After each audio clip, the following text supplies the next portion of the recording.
dengan berdoa terlebih dahulu. Ya, mari kita sama-sama berdoa. Bapa dalam surga, kami mengucap syukur Tuhan untuk sepanjang hari ini yang sudah kami lewati ya Bapa. Kami boleh melakukan segala aktivitas kami dengan pimpinan dan penyertaan dari Engkau Tuhan. Terima kasih Bapa, dan ampuni akan segala dosa kesalahan kami yang kami lakukan lewat pikiran, perkataan, atau perbuatan kami Bapa, yang kami lakukan baik dengan sengaja maupun tidak Tuhan. Sucikan, kuduskan kami Bapa dengan darah-Mu Yesus. Layakkan kami untuk kami boleh masuk ke hadirat-Mu Tuhan, untuk bersekutu bersama dengan teman-teman kami semua Bapa, dari grup Teruna Kebenaran ini Bapa, di mana kami ingin bersama-sama berfellowship. Kami ingin bersama-sama belajar akan firman Tuhan. Engkau mengurapi setiap kami yang hadir Bapa. Engkau berikan Bapa kepada kami semua Bapa roh yang rindu dan haus akan firman Tuhan, akan kebenaran firman Tuhan. Tuhan, Engkau memberikan kepada hamba-Mu Bapa Brokes yang nanti akan menyampaikan firman Tuhan. Engkau berikan hikmat surgawi, di mana Brokes Bapa sudah mempersiapkan firman yang akan disampaikan, tetapi apa yang keluar dari bibirnya Bapa malam hari ini sungguh-sungguh berasal dari Engkau Tuhan. Kerinduan hati-Mu yang ingin Engkau sampaikan untuk kami semua belajar Tuhan. Bapa, kami mau serahkan teman-teman kami yang akan menyusul hadir nanti Bapa. Engkau juga akan gerakan hati mereka Bapa untuk bergabung bersama kami dalam berfellowship bersama malam hari ini. Tuhan, kami mau serahkan Bapa saat ini ke dalam tangan-Mu. Kami mohon tutup bungkus tempat dimanapun kami berada, ruangan kami Tuhan, semua peralatan yang kami pakai, tutup bungkus dengan kuasa darah-Mu Yesus. Dan kami mau serahkan Bapa fellowship ini dari awal, pertengahan hingga akhir ke dalam pimpinan dan penyertaan-Mu. Terima kasih Tuhan. Di dalam nama Tuhan Yesus Kristus, kami mengucap syukur, segala puji, hormat, kemuliaan hanya bagi-Mu dari sekarang sampai selama-lamanya. Haleluya. Yang percaya, mari kita sama-sama katakan amin. Amin. Ya, silakan yang berikutnya akan membawakan pujian ya. Iya, dari Sis Jun. Putri, silakan. Oke.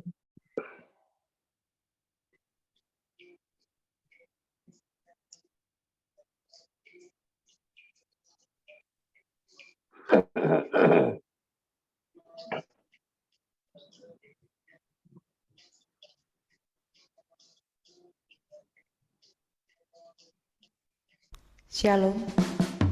Firman Tuhan hari ini diambil dari 2 Timotius 4 ayat 5. Tetapi kuasailah dirimu di dalam segala hal. Sabarlah menderita. Lakukanlah pekerjaan pemberitaan Injil dan tunaikanlah tugas pelayananmu. Haleluya.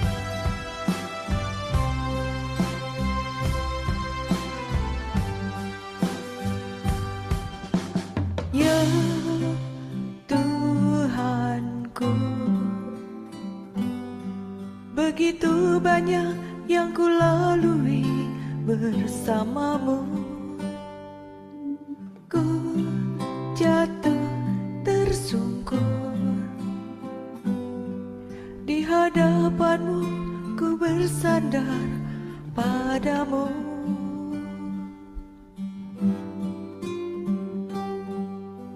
Ya Allahku, hanya padamu jiwaku berharap, karena Kau yang selalu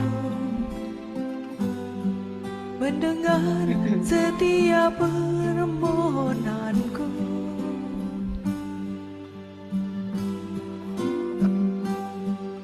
Mengingatmu segala kebaikanmu di hidupku, hingga kemurahanmu selalu hadir,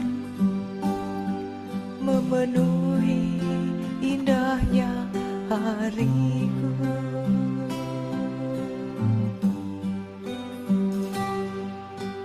Ya Allahku, hanya padamu jiwaku berharap, karena Kau yang selalu hanya permohonanku.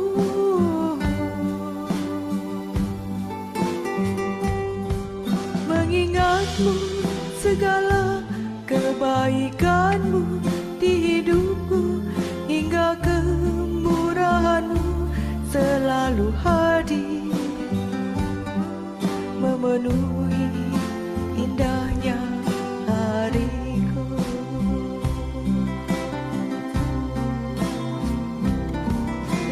Tiada kata yang terucap, hanya luapan rasa syukurku di setiap nafasku yang menghadirkanmu. Kau ada nyata di hidupku.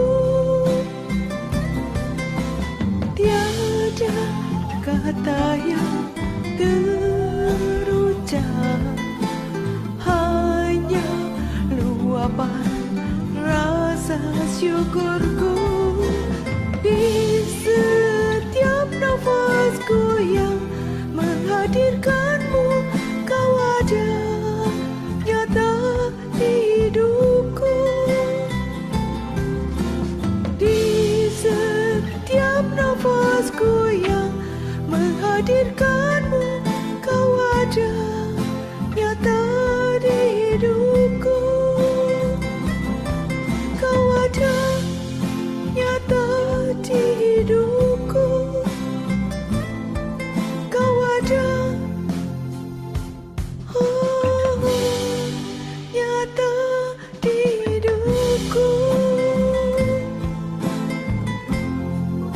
Nyata di hidupku.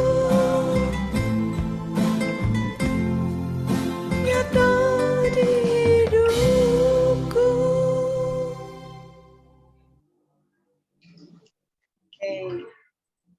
Puji Tuhan, pujian yang sungguh-sungguh indah ya. Itu karyanya Sis Jun tuh. Liriknya Sis Jun, musiknya Bro Bram. Luar biasa. Luar Oke. biasa. Haleluya. Iya. Oke, pujian cuma 1 kali ya. Kalau gitu langsung masuk ke firman Tuhan. Ya, doa untuk firman Tuhan. Broadcast atau broadcast minta siapa untuk doa firman Tuhan? Ya, langsung aja saya doa Iya, juga. sekalian ya. Iya. Oke, silakan. Oke. Mari kita berdoa. Bapa yang maha baik, dalam nama Tuhan Yesus, terima kasih Tuhan. Engkau kumpulkan kami Tuhan lewat ibadah Zoom yang perdana di tahun 2023 ini Tuhan. Itu semua karena berkat kemurahan Tuhan dan belas kasihan Tuhan dalam hidup kami. Penyertaan Tuhan yang sempurna, kami tidak kurang suatu apapun Tuhan. Inilah kami di hadapan-Mu Tuhan, kami mau belajar tentang kebenaran firman-Mu. Pakailah aku yang tidak ada apa-apanya ini, dan boleh menyampaikan isi hati-Mu lewat pertemuan Zoom ini, seberapapun kami yang ada pada malam ini Tuhan. Berbicaralah Tuhan lewat hati kami masing-masing, agar apa yang nanti kami jabarkan, kami diskusikan, tidak berlalu dengan sia-sia, tapi tetap tinggal di dalam hati dan pikiran kami, boleh kami aplikasikan dalam kehidupan nyata sehari-hari kami Tuhan. Terpujilah nama-Mu kekal sampai kekal, dalam nama Tuhan kami Yesus Kristus. Kami sudah berdoa dan mengucap syukur dan kami terima berkat firman-Mu. Haleluya, haleluya. Amin, amin, amin. Amin. Oke, shalom. Shalom. Shalom. Shalom. Nanti Ada dulu Bro saya Daniel pandangi. Hah? Nanti saya pandangi dulu satu-satu. Bro Daniel siapa ya? Orang kafe sis, anak baru, kafe. member baru kafe. Yang baru. Baru kafe. Selamat bergabung, Bro Daniel. Shalom. Ya, shalom Ini- Bro Daniel. Orang Ambon. Ya, Ambon ini Manise. Halo Bro Daniel. Mana nih orangnya sih nggak kelihatan? ya Oke, ini belum semua yang muncul ya. Coba dimunculkan dulu wajahnya dong. Ini Yang muncul Ya. semua. Sis Ini Yvonne, Sis Ya. Putri, dan Bro Daniel, kalau nggak keberatan Iya. boleh buka on cam supaya biar supaya- bisa Saya saling jalan. mengenal wajah masing-masing. Itu udah ada wajahku di situ. Aku lagi pegang Sekilas ini, lagi mau buka di screen jalan. share PowerPoint-nya Kak Masih Kay. di jalan. Iya. Oke. Saya nggak bisa Oke. kelihatan, masih di jalan. Oh, Iya, masih di oke, jalan Sis ya. Yvonne, nggak apa-apa. Nggak apa-apa walaupun samar orangnya kan ada. Kalau enggak kan tulisan Oh. aja orangnya di mana gitu. Nggak ngerti. Bro Daniel, Bro Daniel, monitor. Dia udah bilang handphone kameranya katanya bermasalah. Tadi aku chat Oh. untuk kita gabung terus minta izin nggak buka HP, nggak buka Oh, nggak on oke, cam. oke. oke. Audionya, mic-nya dinyalain. Bisa. Nah, oke. Tes. Tes Nah, masuk kedengeran. Silakan menyapa.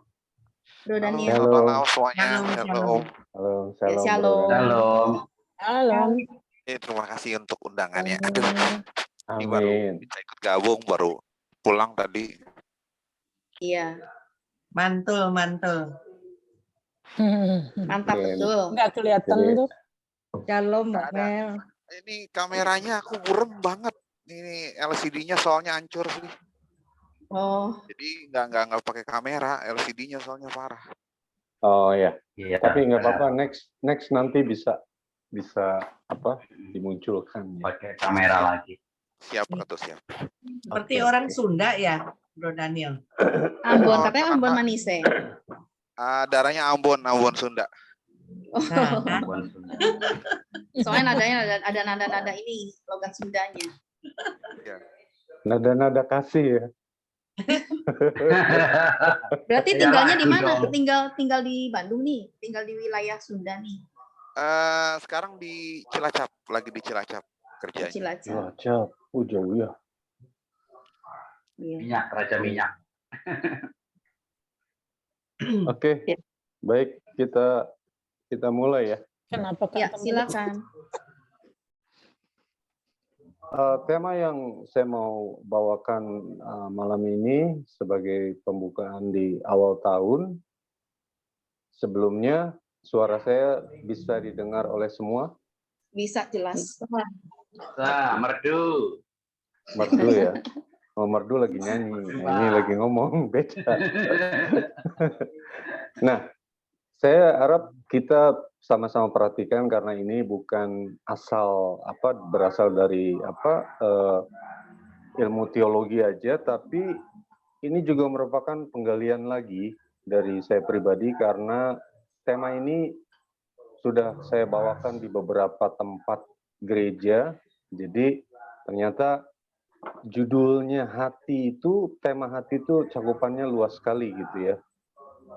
Jadi tidak semudah dan tidak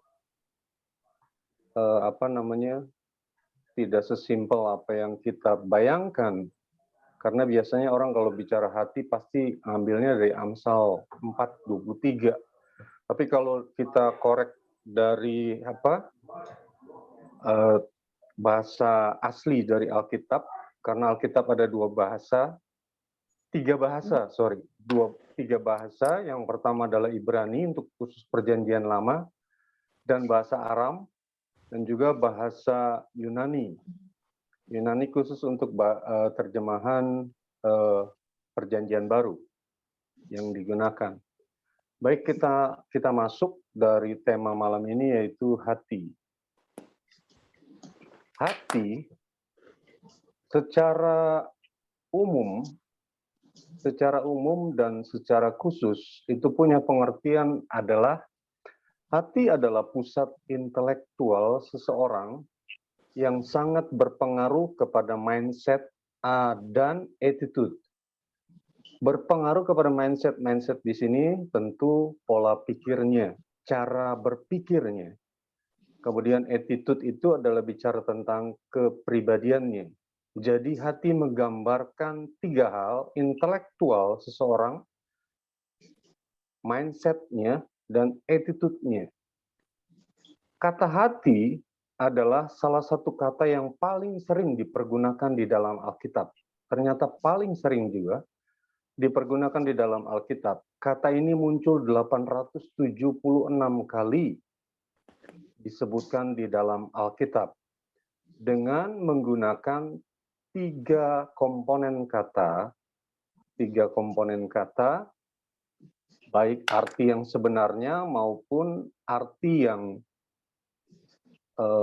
figuratif, baik yang sebenarnya ataupun figuratif yang bersifat homonim, yaitu persamaan dari pengertian kata hati.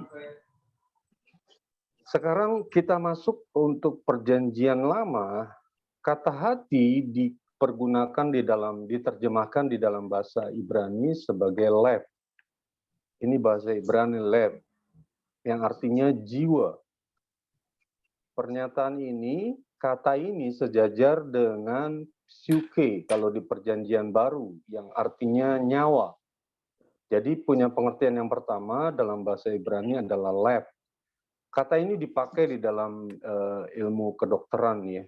Jadi lever itu berasal dari kata Ibrani yang artinya lev, hati.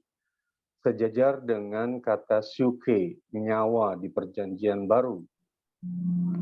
Kemudian di dalam pengertian kedua adalah kardia. Ini bahasa Yunani. Kardia artinya jantung. Jantung. Kardia itu jantung, dan di dalam ilmu kedokteran juga dipakai dengan kardiologi atau kardio yang artinya memang jantung. Pengertian yang ketiga dari hati juga dari bahasa Yunani adalah sunaidesis. Itu artinya adalah hati nurani. Sekarang kita bahas satu persatu dulu. Kenapa ini penting? Jadi kita harus bisa membedakan hati yang dari tiga komponen kata itu punya tiga yang memuat tentang tadi. Pertama, intelektual, mindset, dan attitude-nya. Dalam perjanjian lama, kata lev atau jantung itu diartikan sebagai pusat emosi. Pusat emosi. Itu terungkap di dalam Mazmur 38 ayat 11. Dan Mazmur 26 ayat yang kedua. Itu emosinya ketika hati dari pemazmur ini mengungkapkan betapa gambarannya itu seperti ungkapan rasanya yang penuh dengan yang didasari oleh emosi. Kita baca di dalam Mazmur 26 ayat yang kedua saja. Nanti Priti yang baca ya. Ya. Mazmur 26 ayat 2. Demikian firman Tuhan, ujilah aku ya Tuhan, dan cobalah aku. Selidikilah hati batinku dan hatiku. Ya, Amin. cukup jelas di situ bahwa begitu beraninya pemazmur berdoa mengungkapkan apa yang di dalam hatinya, yang sebenarnya kalau digali itu merupakan ungkapan emosional. Saya rasa seperti kita sekarang ini jarang berani berdoa seperti pemazmur ini, bukan? Yang begitu seperti menantangi Tuhan. Itu didasari oleh emosi. Tapi Tuhan tahu tentang hal ini. Betapa ujilah aku Tuhan dan cobalah aku Tuhan. Dan selidikilah hatiku. Berarti semua berasal dari hati sebagai ungkapan emosinya. Dalam perjanjian lama, sebagian besar dari kasus yang terjadi adalah ungkapan atau fungsi-fungsi intelektual dan rasional yang berasal dari hati. Jadi perjanjian lama, hati itu punya gambaran merupakan luapan dari intelektual dan rasional yang berasal dari hati yang menggambarkan diri pribadi yang dalam mempertimbangkan, kemudian menanggapi atau mengambil keputusannya itu didasari oleh intelektualnya dan rasionalnya. Dan sebagai pusat kehidupannya, juga pengertian dari lev, yaitu Amsal 4:23 yang kita sudah tahu bahwa jagalah hatimu dengan segala kewaspadaan, karena disitulah terpancar kehidupan. Tetapi ada hal yang menarik yang diungkapkan juga oleh pemazmur dalam Mazmur 119 ayat 10 dan 11. Tapi yang saya mau sampaikan bahwa irasional, kemudian intelektual seseorang itu terungkap kalau kita baca di dalam Yeremia 17 ayat 5. Ini penting. Kita buka dulu Yeremia 17 ayat 5. Yeremia 17 ayat 5, demikian firman Tuhan. Beginilah firman Tuhan, terkutuklah orang yang mengandalkan manusia, yang mengandalkan kekuatannya sendiri, dan yang hatinya menjauh daripada Tuhan. Di sini juga punya pengertian bahwa ini merupakan salah satu hukum yang tidak tertulis, bahwa Tuhan pasti mengetahui hati kita, bukan? Jadi kalau ada seseorang yang merasa dirinya dekat dengan Tuhan padahal hatinya menjauhi dari Tuhan, itu berdasarkan intelektualnya dan rasionalnya. Jadi penerimaan dari setiap firman, dari setiap perkataan Tuhan lebih didasari kepada rasionalnya yang menguasai. Jadi rasional itu bicara tentang hatinya, isi hatinya yang terungkap dan sangat-sangat jelas di dalam Yeremia 17 ayat 9 dan 10.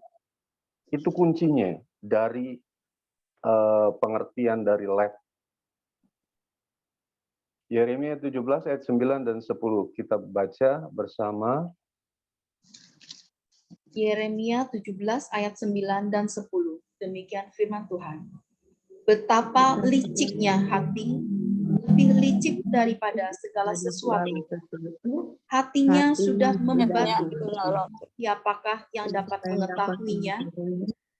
Aku Tuhan yang menyelidiki hati, yang menguji batin, untuk memberi balasan kepada setiap orang setimpal dengan tingkah langkahnya, setimpal dengan hasil perbuatannya. Iya, jadi sudah jelas bahwa pengertian lev di dalam bahasa Ibrani Perjanjian Lama bahwa ada resiko yang harus ditanggung oleh seseorang kalau dia keluar dari jalur dan merasa bahwa hatinya beres, padahal Tuhanlah yang menguji hati dan batin seseorang dan memberikan balasan setimpal dengan perbuatannya. Itu lebih berdasarkan kepada intelektualnya dan rasionalnya. Jadi seperti saya merasa bahwa hati saya sudah beres, makanya saya harus bisa mungkin menegur seseorang atau memberitahu seseorang kalau dia salah atau apa. Tapi dengan pemahaman bahwa itu rasionalnya yang main, bukan dari apa yang dikatakan oleh Roh Kudus. Makanya ketika Tuhan berkata bahwa betapa liciknya hati, lebih licik daripada segala sesuatu, hatinya sudah membatu. Membatu pengertiannya sama dengan hatinya sebenarnya jauh dari Tuhan, tetapi merasa bahwa dia dekat. Jadi hal ini sangat tipis sekali perbedaannya dan sangat sensitif. Jadi kita perlu sebelum melakukan sesuatu yang kita anggap masuk akal dan bisa diterima secara pandangan umum, belum tentu menurut Alkitab. Gitu. Jadi tentu kita juga harus menyelidiki kalau perjanjian lama ini bicara bahwa yang harus kita selidiki bahwa intelektualmu dan rasionalmu sampai sejauh mana memahami isi hatimu sendiri dulu.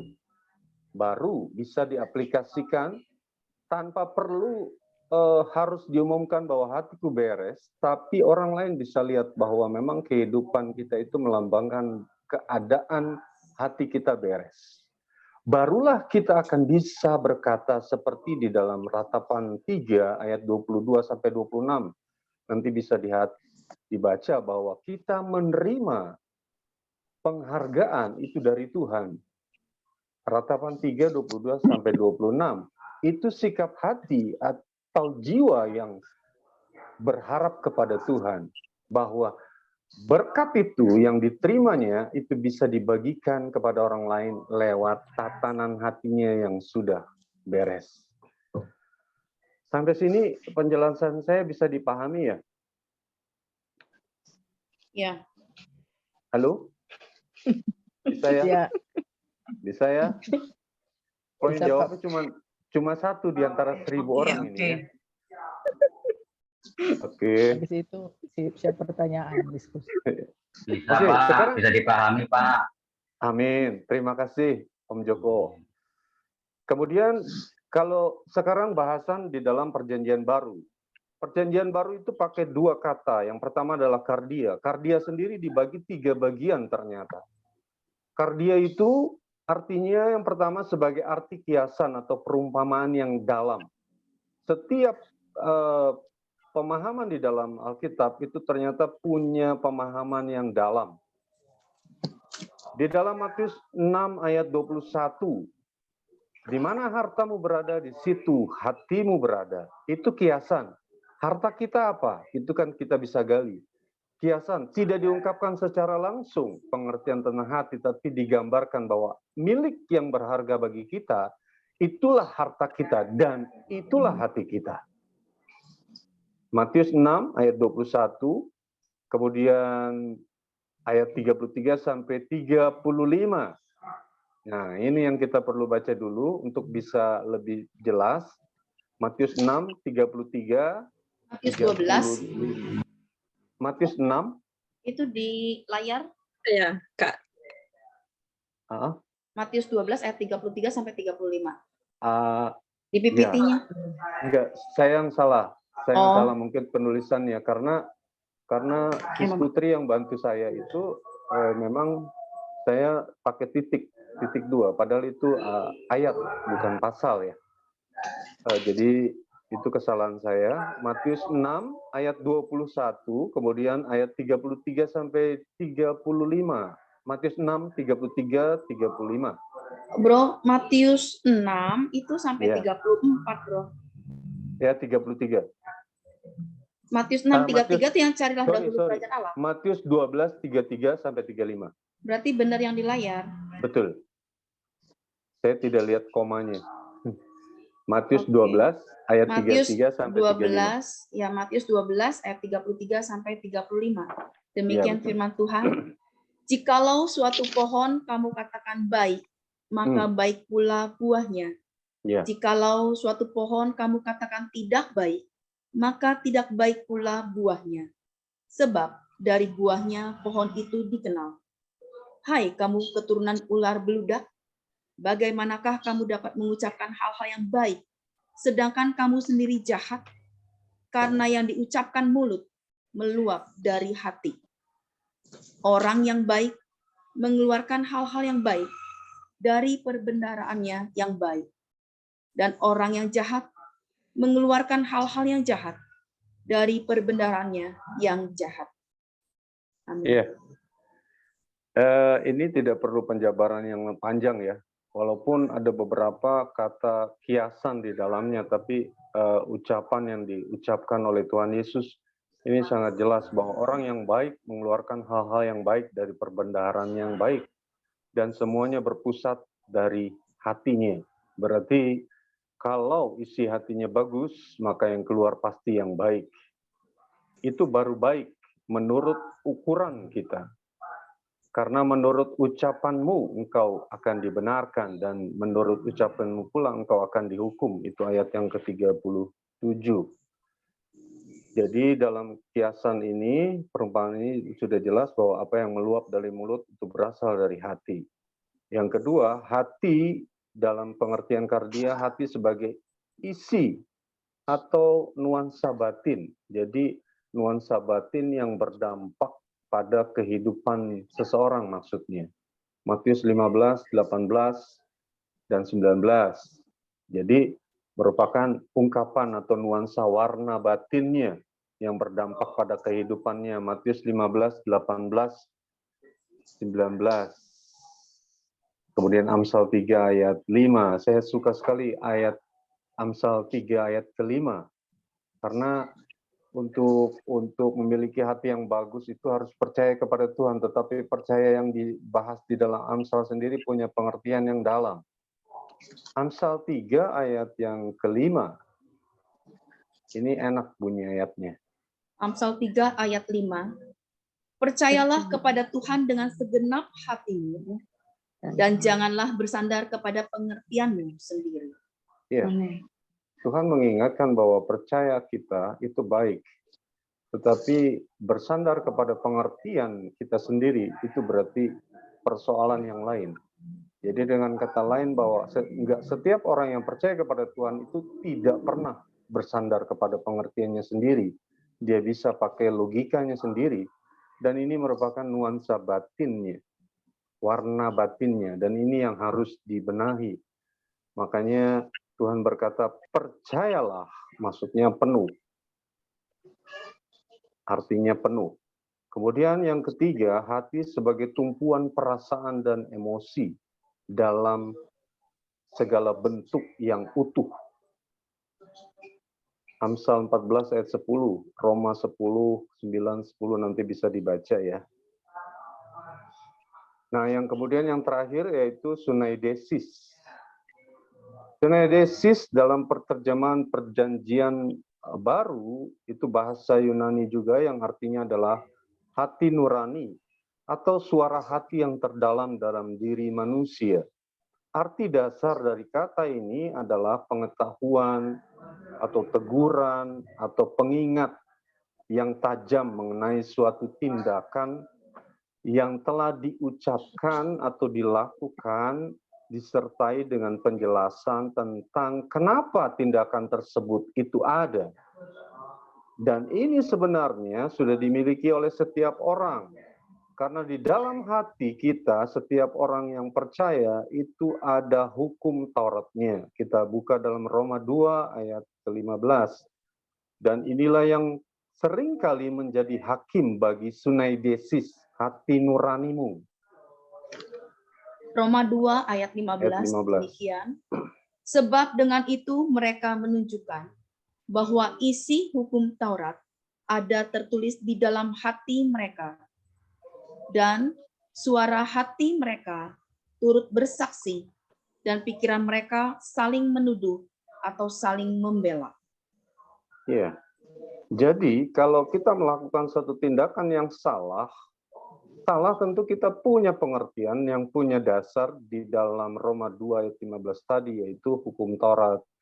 Kalau kita melakukan hal yang salah, lewat dari menurut catatan hukum Taurat yang tertulis dalam hati manusia, setiap manusia, tentu Roh Kudus yang ada di dalam kita pasti memberikan peringatan. Inilah yang namanya sunaidesis, hati nuranimu. Tapi ada juga bagian yang lain daripada Roh Kudus, yaitu hati kecilmu atau suara hatimu yang mengingatkanmu kenapa engkau melakukan itu. Lalu di situ akan ada penjelasan kenapa aku melakukan itu dan kenapa hal itu harus aku lakukan.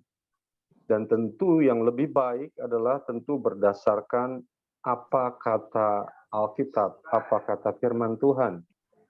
Makanya sebelum melakukan sesuatu itu harus dikonfirmasikan lewat hati nuranimu kepada Tuhan secara langsung.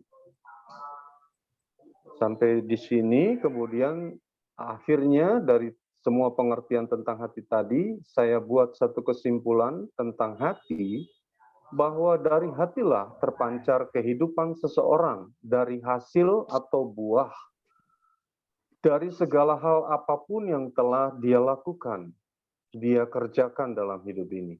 Jadi terpancar kehidupan seseorang itu hasil atau buah dari hatinya. Baik itu isi hatinya, baik itu dan segala macam yang berhubungan dengan isi hatinya. Hati adalah pusat kehidupan yang membentuk manusia macam apa kita di hadapannya dan di hadapan sesama kita. Itu hati. Dan itu sudah dikatakan di dalam Alkitab bahwa apa yang meluap dari mulut itu keluar dari hati. Berarti dengan kata lain, mulut adalah perwakilan dari isi hatimu.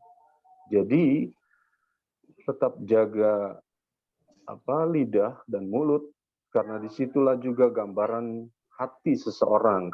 Apalagi kalau kita lagi marah, emosi, makanya dibilang bahwa hati itu adalah pusat kehidupan. Jadi makna hati menurut Alkitab adalah kondisi atau keadaan dan gambaran utuh keadaan manusia batinia seseorang.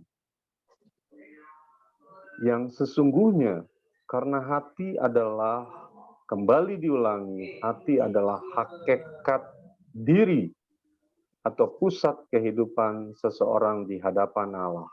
Itu bisa kita ketemui dalam 1 Samuel 16 ayat 7. Ini ayat terkenal dan harus kita baca. 1 Samuel 16 ayat yang ke-7. 1 Samuel 16 ayat 7 demikian.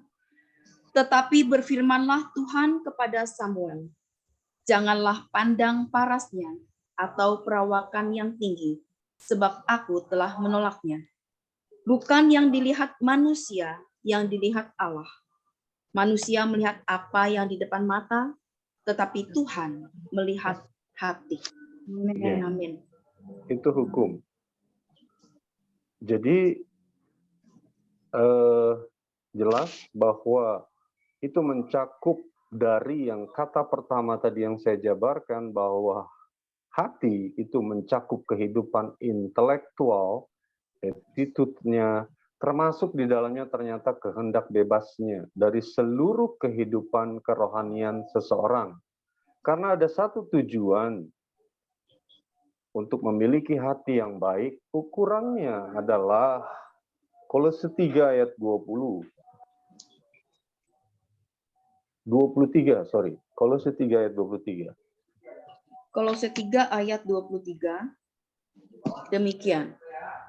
Apapun juga yang kamu perbuat, perbuatlah dengan segenap hatimu, seperti untuk Tuhan dan bukan untuk manusia. Ya. Jadi itulah cakupan dasar dari seluruh jabaran tadi. Pada intinya adalah apapun yang kita perbuat, apapun yang kita lakukan yang berdasarkan lewat hatimu, hati itu tercermin juga lewat mindset, pemikiranmu, cara berpikirmu, itu semua berdasarkan hati, dan di situ harus dijaga dan direnungkan dulu sebelum merasa bahwa hati kita sudah benar di hadapan Allah, karena ukuran yang sering dipakai oleh kita adalah bahwa kita rajin ikut ibadah, kemudian rajin datang ke gereja, rajin ikut pelayanan, rajin A, B, C, yang namanya pelayanan, pekerjaan Tuhan. Tetapi sesungguhnya kita harus terus periksa hatimu, seperti Amsal 4:23, dan jagalah hatimu, karena disitulah terpancar kehidupanmu. Jadi sudah cukup jelas bahwa apapun yang kita mau lakukan, apapun yang kita mau buat, apapun yang kita mau kerjakan, itu harus seperti untuk Allah, bukan untuk manusia. Demikian, teman-teman. God bless you. Amin. Ya, terima kasih untuk Bro Kais yang sudah menyampaikan firman Tuhan yang berhubungan dengan hati. Ya, kita akan memasuki sesi tanya jawab selama 1 jam. Silakan buat teman-teman yang pada waktu tadi kita dengarkan firman Tuhan, barangkali ada yang ingin ditanyakan, silakan diajukan.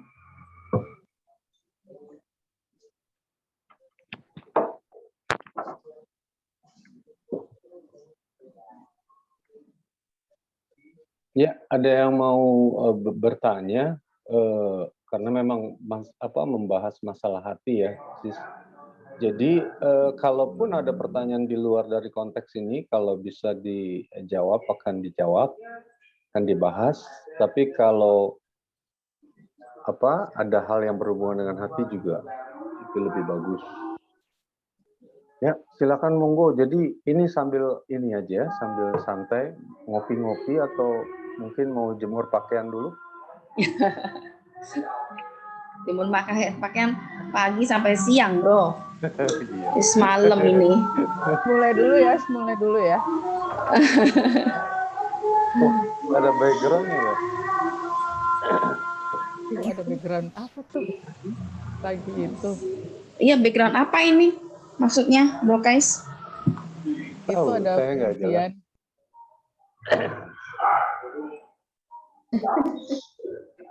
Oke, sambil menunggu barangkali ada yang mau ditanyakan, sambil menunggu sambil mikirin pertanyaan apa.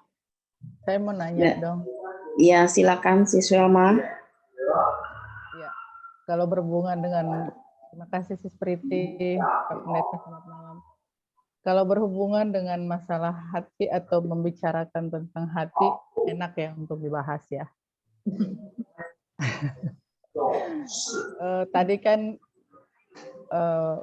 Bro Kai sudah menjabarkan panjang lebar soal hati. Nah, saya pengen tahu, pengen apa? Bukan penjelasan ya, kita sharing aja. Kalau kita marah kepada seseorang ya, di mulut kita itu mungkin kita tidak mengucapkan kata-kata yang kasar atau emosi atau apa, tapi di hati kita yang apa, yang mengkel, yang ini banget itu di hati gitu kan. Biasanya kan begitu. Itu gimana ya? Apakah dengan masalah seperti itu kita bisa menjaga hati kita ya? Kita pura-pura padahal baik-baik di depan, bicaranya manis-manis. Tetapi di hati kita sebenarnya ini Dongkol. dongkol banget. Dongkol. Gitu kan. Iya, dongkol gitu. Nah, kesel banget gitu. Padahal itu munafik nggak sih kalau kayak gitu, Pak Pendeta? Munafik nggak sih? Pura-pura baik gitu kan. Sebetulnya itu ya, kalau kita bilang munafik ya, kalau ya boleh saya berpendapat. Tapi Sebetulnya sebentar, itu saya munafik belum ya. selesai. Oh, Sebentar. kirain udah pertanyaan. Jadi maksud itu munafik nggak satu? Kan kita dituntut supaya lemah lembut, ya kan? Lemah lembut dalam berucap, dalam walaupun kita marah banget, kita harus menjaga kata-kata kita. Emosi kita harus dijaga. Tadi kan karakter attitude kita kan dinilai dari situ kan. Nah, itu gimana tuh? Munafik nggak kalau kita di hati kita padahal busuk banget, kesel banget sama dia, tapi kita harus bisa mengontrol emosi. Itu gimana tuh, Pak Pendeta? Atau teman-teman lain? Aku komen dulu, aku komen. Sebetulnya orang mungkin dibilangnya, dianggapnya munafik ya. Banyak orang yang saya lihat di sekitar juga, orang tuh lamis, kalau bahasa Sunda ya lamis. Mulutnya manis banget, ngomongnya aduh bisa muji, ngomong yang baik-baik. Tapi padahal kita tahu di luaran dia bisa ngomongin kita gitu loh. Nah, itu yang mulutnya lamis itu sebenarnya itu bukan ketahuan ya, itu sebenarnya bukan, beda ya sama munafik kayaknya ya. Kalau munafik bilangnya kita kelihatannya, misalnya kita kelihatannya rohani, tapi sebenarnya kita jauh dari Tuhan, atau kita kalau ngomong-ngomong rohani banget, tapi kelakuannya kita sebenarnya aslinya enggak, itu mungkin munafik ya. Tapi kalau yang orang-orang yang di depan kita ngomongnya manis-manis, manis mulut, tapi di belakang ngomongin, itu bukan munafik sih, beda lagi ya. Itu mah bermuka dua kali ya. Mempunyai kepribadian ganda. Nah, tapi pertanyaan Wisis Welma, gimana ya kalau kita pasti sering ngalamin tuh. Ya, saya juga pasti sering ngalamin. Kesel banget sama orang itu, tapi kita harus tetap bersikap baik. Kalau menurut saya ya, itu bukan melanggar firman ya. Sebetulnya hatinya memang dongkol, kesel, tapi kita berusaha melakukan firman Tuhan, menunjukkan sikap kita yang baik, yang positif ke orang itu. Bila terlepas dari itu, kemudian kita kan selesai ya, kita harus berurusan dengan Tuhan nih. Kemudian, Tuhan ampuni saya. Hati saya tuh kesel lihat orang itu. Itu jujur sama Tuhan loh. Tapi di depan orang itu kita nggak ngomong. Kayak kemarin waktu bro, siapa tuh? Lupa. Yang nge-share ustadz yang sekarang lagi sakit keras.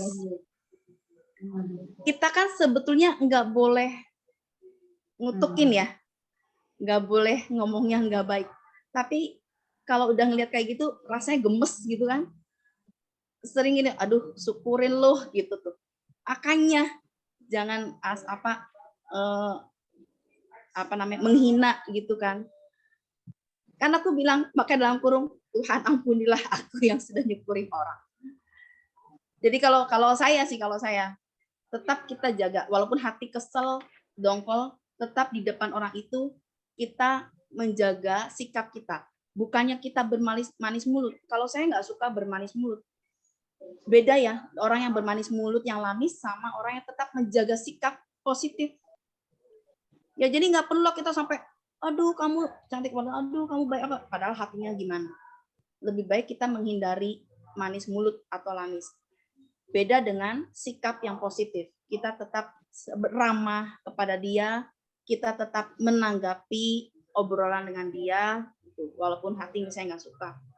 Nah, tapi kalau misalnya urusan hati, nantinya kita urusannya sama Tuhan nih, lapor nih Tuhan.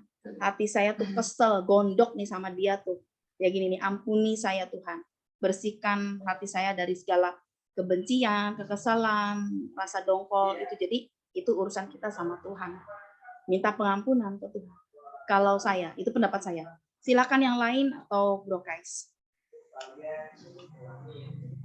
Iya, sebenarnya tadi penjabaran yang pertama udah jelas yang saya bilang bahwa hati itu adalah pusat dari 3 hal, yaitu intelektual seseorang, kemudian mindset-nya, dan attitude-nya. Intelektual itu mencakup keseluruhan, ciri khasnya, gambaran diri. Kalau di dalam Alkitab itu gambaran diri itu punya dua bagian.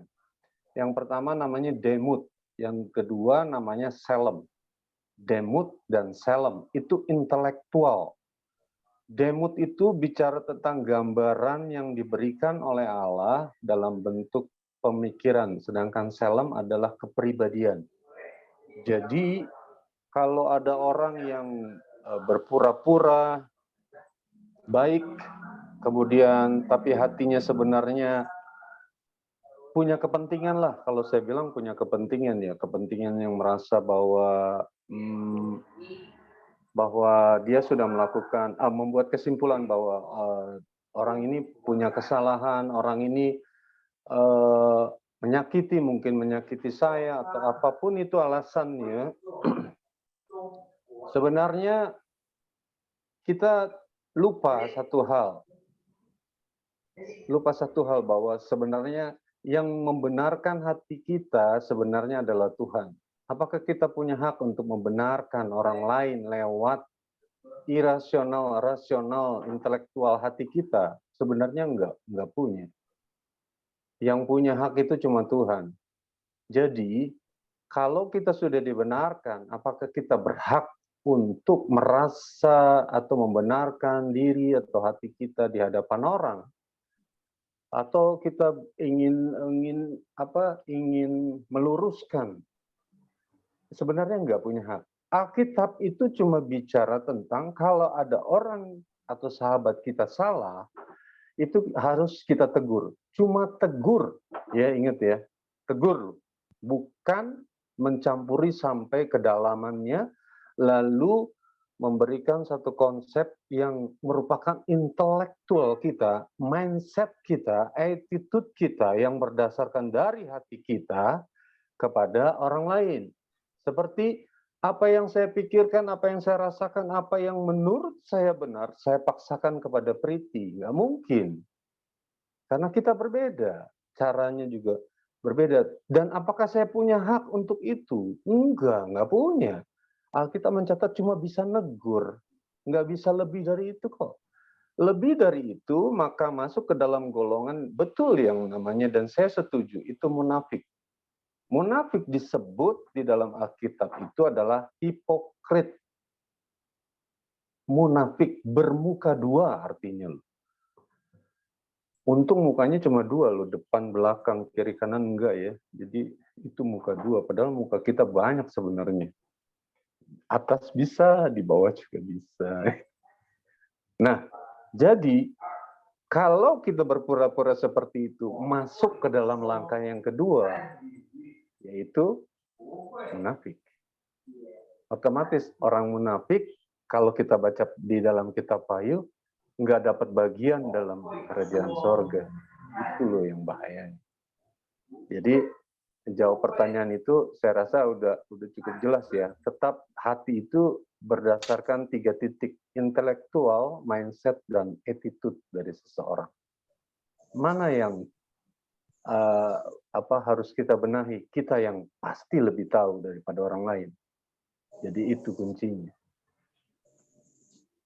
Oke, itu jawaban saya, ungkapannya. Terima kasih. Oke. Pak Iya, Pendeta. kembali kasih. Ini ada pertanyaan dari Pak Joko. Bapak Joko. Bagaimana ya? Di chat. Bagaimana caranya? Jangan Pak Joko, saya lebih sering manggil Om Joko. Nah, Om Joko ada lagunya. Karena ada Om Joko ada lagunya. Om Jono, Om Jono. Itu ada tamu tuh si Priti yang masuk Oh, dari siapa nih? Sisrut Wina dari Batam. Oh iya, Twina. Shalom, Siswina. Wina, Rutland, Ya, Sisrut lah Kak. Ya, iya. Sisrut Wina, apa Wina kabar? kalau di Small kan. Oh, yang suka small kita itu, Ruth. Iya. Dulu sama Halo Yang- sayang. Apa yang- kabar? Yang banyak songbooknya. Ya, yang banyak songbooknya. Ya, banyak songbooknya itu. Sama-sama Oh, GSK oke. itu sama Pak Pendeta kita. Oh ya, ya. Iya. Salam. Ya, Salam Ibu. Ya, Salam. Mana orangnya? Oh itu, Siswina. Ada lihat. GSKI juga ya? Sis Mana tuh orangnya? Oh, Yang- ini orangnya. Wih, cantiknya. Masa ganteng? Yang ganteng Om Joko. Oke, lanjutkan lagi. Tadi pertanyaannya Om Joko. Jadi Om Joko. Om Joko, ya. apa Ya, pertanyaan? pertanyaan Om Joko, bagaimana caranya kalau kita sudah berkata jujur, tapi malah dibilang bohong? Istriku bertanya, aku masih cantik enggak? Ku jawab, iya cantik, tapi aku malah dibilang bohong. Om Joko. Oh, Sebenarnya Pertanyaannya ini boten. sebenarnya kelihatannya sepele ya, tapi ininya dalam karena suatu hubungan bisa rusak karena kalau dibohongi gitu kan. Gini, saya kasih pemahaman kenapa bisa demikian. Ini wanita itu cara berpikirnya beda dengan pria. Pria itu 80% dia pakai logika. Tetapi wanita sebaliknya. 80% dia pakai perasaan. Jadi banyak enggak wanita. juga. Enggak. Nah, ini menurut Tidak. penelitian. Dengari Tidak dulu sama. secara lengkap dulu, jangan diprotes dulu. Ya. Tidak sama. Ini menurut penelitian dan memang sudah diteliti bahwa otak wanita itu jauh lebih besar bentuknya dibanding otak pria. Makanya pria lebih sering kena stroke. Ya, Betul ya. kalau itu. Karena dia menampung semua pemikirannya itu di dalam otaknya. Betul. Beda dengan wanita dengan perasaannya. Ya, itu sebenarnya kalau kita perhatikan kelihatannya nggak ini ya, tapi itu ilmiah banget, sangat berhubungan. Jadi kenapa lebih banyak pria yang kena stroke? Karena itu otaknya kecil, dia harus nampung banyak dan dipikirkan, tidak dibagi dengan hatinya, dipikirkan dengan logikanya, dan itu jadi beban yang berat bagi dia, kaum pria. Tetapi kalau kaum wanita enggak, dia taruh kebanyakan apapun persoalan yang dihadapinya, dia taruh di hatinya. Makanya banyak wanita yang tidak punya pikiran. Kosong pikirannya. Ini benar. Ih, yang Ini benar. benar. Hati yang terluka dong ya. Dengar dulu. Makanya dengar dulu. Pertama kali manusia jatuh ke dalam dosa, dengerin. Pertama kali manusia jatuh dalam dosa itu karena Adam atau Hawa? Saya tanya. Hawa lah. Yang Karena siapa? pertamanya Hawa. Hawa kan? Nah udah titik, saya nggak perlu titik-titik ya, cukup Hawa, betul? Setuju ya? Hawa itu perempuan atau laki? Perempuan. Ini Alkitab loh, saya nggak ngomong, saya udah jelidikinnya. Hawa kan, wanita. Ketika Hawa dirayu oleh iblis, yang pertama kali muncul pada fragmen itu ya, pada kejadian itu adalah Hawa tuh dibohongi. Hawa tuh dibohongi. Dibohonginya lewat apa? Pujiannya dulu. Dipuji dulu. Makanya wanita senang dipuji, bukan? Dipuji dulu. Kamu kalau makan buah itu, kamu nggak akan mati. Tapi kamu malah tambah pengetahuanmu dan kamu bisa menjadi sama seperti Allah. Itu dibohongi. Karena apa? Karena waktu mendengarkan itu, Hawa itu tidak berpikir. Tidak menggunakan pikirannya. Resikonya apa? Enggak. Tapi dia menggunakan perasaannya. Alangkah bagusnya kalau aku jadi punya kehebatan yang lebih. Dalam kata tanda kutip bahwa kesempurnaan yang dimiliki nantinya di masa yang akan datang itu jauh lebih sempurna daripada keadaan yang sekarang. Makanya dia pakai perasaannya, perasaan yang menggambarkan awang-awangnya. Dia tidak pakai pemikirannya, tidak pakai pikirannya. Jadi itu dasarnya. Dan menurut penyelidikan juga, dan kalau kita bongkar semua wanita yang ditulis di dalam Alkitab, wanita-wanita yang punya pengaruh dan disebutkan di dalam Alkitab, baik itu Maria, Ribka, banyak sekali tokoh-tokoh wanita di dalam Alkitab. Itu selalu bermain dengan perasaannya. Dan logikanya adalah kecil, menggunakan logikanya kecil. Makanya ada ungkapan itu yang tadi saya bilang, wanita jarang memakai pikirannya. Makanya banyak wanita besar perasaannya tapi kosong pikirannya. Itu loh dasarnya. Dan wanita punya per hari 5.000 kuota kata-kata. 5.000 kuota kata-kata. Dan pria itu cuma punya 1.500 kuota kata-kata. Jadi kalau wanita ketemu dengan wanita, kuotanya cukup tuh untuk dihabiskan tuh. Ngobrol, ya kan? Panjang. Itu betul kuota yang dia pakai, ya kan? Makanya nih, hubungannya apa dengan yang tadi kasusnya Om Joko? Ini, kalau istrimu, Om Joko, bertanya, kamu harus jawab jujur, karena kuotamu pendek. Kalau kamu jawabnya panjang, muter dulu, kan muter tuh, kuotanya keburu habis. Istrimu nggak akan kelar bilang gini, bener pak, papa bohong, papa begini, jadi semule, papa join cewek terus. Nah loh. Ya, seperti itu gambaran jadi dia tidak berputar di dalam segi apa. Makanya banyak ketika wanita bicara, istrinya bicara, suami cuma jawab seperlunya, bukan? Karena kuotanya kecil. Gini, Pak, ini gini, Pak. Ini gini, Pi. Ya. Sampai istrinya kesel, bukan? Kamu diajak ngomong, saya juga ngalamin. Saya ngomong, kamu ngerti nggak? Kamu denger nggak? Iya, dengar. Iya, karena kuotanya kecil. Bagi dia logikanya gini, udah cukuplah saya jawab.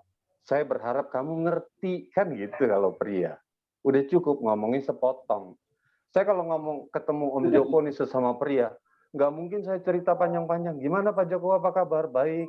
Oh ya, gimana kesehatan keluarga? Ya baik. Udah selesai. Kalau wanita kan enggak.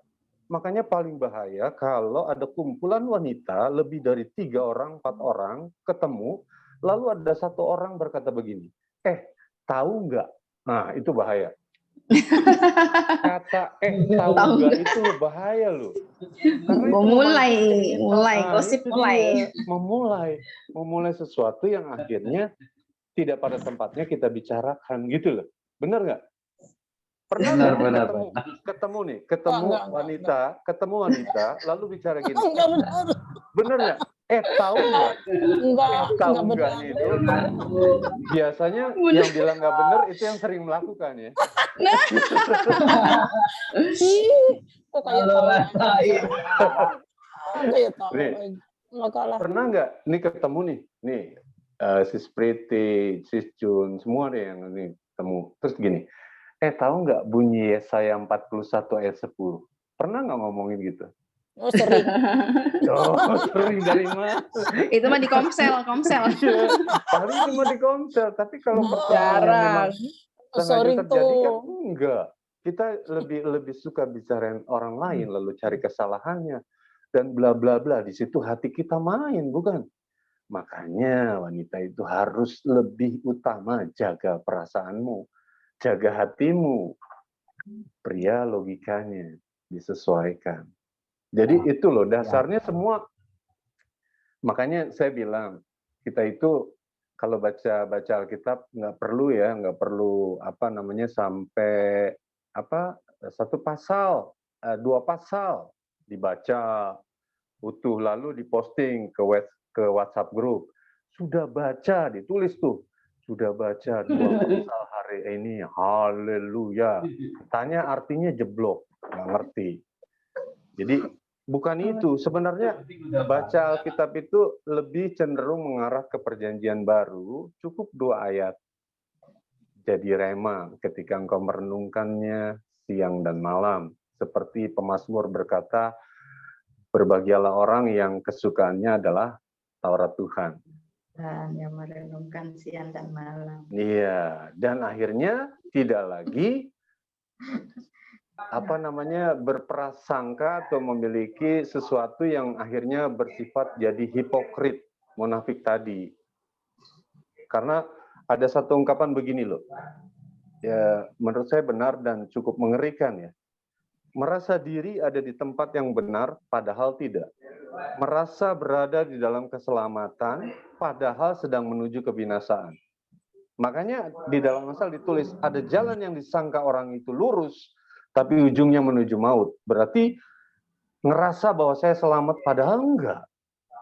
Terus merasa bahwa diriku sudah cukup punya proporsional di hadapan Tuhan, lalu aku bisa implikasikan kepada sesama, itu lebih kepada sikap yang menurut saya adalah lupa untuk mengkoreksi 3 hal tadi, intelektualnya, mindset-nya, dan attitude-nya.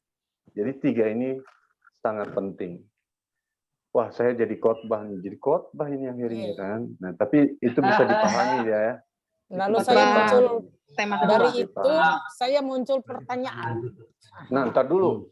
Dari mana ini muncul Siapa yang nanya? pertanyaan ini? Dari penjelasanmu itu. Dari penjelasan Pak Pendeta itu. Tadi Om Oh. Joko yang mulai dari Dari Om Om Joko. Joko. Tar dulu. Sebelum Dari ditanya. Kawelma. Saya sebelum dilanjut dulu, Bun, mau nanya sama Sis Priti. Sis Priti tolong tanya Om Joko udah jelas belum? Ya, Om Joko. Oke, Om Joko. Om Joko, kalau nggak Om Joko. cantik aja. Bagaimana? Siap. Apakah cukup puas dengan penjabaran dari Brokais? Jadi sebelahnya ada istrinya nggak, Pak? Sebelahnya ada istrinya nggak? Nah, itu. Nah, iya. Nah, Memang sering pura-pura ya, Bu. Tapi diralat Sama-sama, Om dulu Joko. nih, Brokais, Iya. ralat dulu. Kebutuhan wanita dalam berbicara itu bukan 5.000. 5.000 itu kurang. 20.000. Wih, baru. Dan pria 7.000. Tuh, Tuh. aja dia. Berarti gini, Priti, begini. Itu survei ya? Itu kan Ya. berdasarkan survei. Terbaru. Survei itu Ya, bersifat tahun relatif, 2002. relatif ya, bisa berubah-ubah. Tapi dengan kesimpulan akhirnya adalah kuotanya wanita jauh lebih besar daripada pria. Ya. Jadi perbandingannya itu sangat cukup jauh dan sangat mencolok. Makanya sebenarnya tugas yang lebih berat kalau menurut pemahaman saya itu wanita. Karena wanita itu adalah penolong. Penolong tentu harus lebih kuat daripada yang ditolong. Nah, itu dia.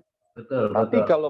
kalau penolongnya saja sudah nggak benar, maksudnya punya pemahaman sendiri di keluar dari konteks Alkitab, tentu hasilnya tidak baik. Contoh yang paling nyata di dalam Alkitab ketika istri Abraham, siapa?